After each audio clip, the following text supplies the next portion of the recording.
har hældt forskellige madvarer op i nogle reagensglas. Så skriver vi tal på reagensglassen, så vi bedre kan finde rundt i det. Nu har vi så hældt noget vand over i et glas. Så tilføjer vi 5 ml vand ned i reagensglasset.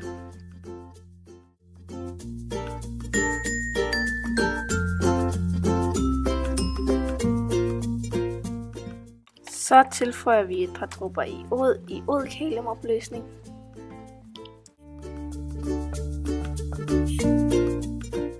Hvis blandingen i reagensglasset bliver blåsort, er det et polosukkerid.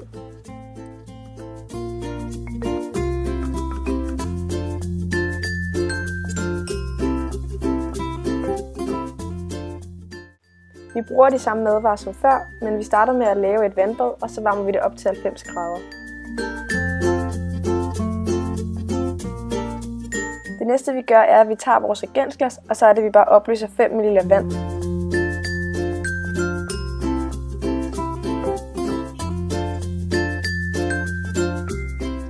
Bagefter det tilsætter vi 4-5 dråber fortyndet svovlsyre.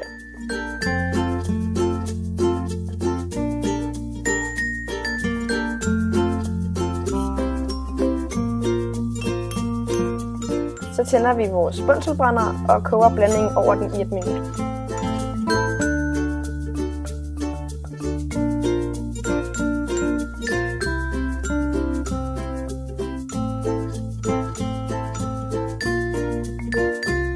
Så tager vi først 2 ml af Felis-væske 1 ned i reagensglasset, og derefter tager vi 2 ml af Felis-væske 2 og putter også det ned i reagensglasset.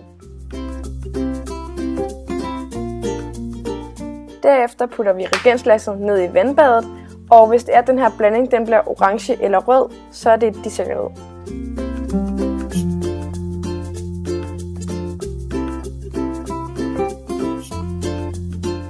Ligesom med de andre forsøg starter vi med at blande madvaren med vand.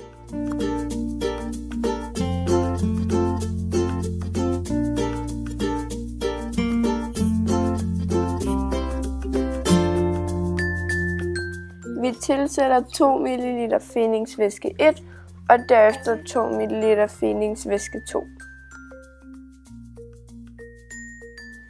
Så anbringer vi reagensglasset i det 90 grader varme vand.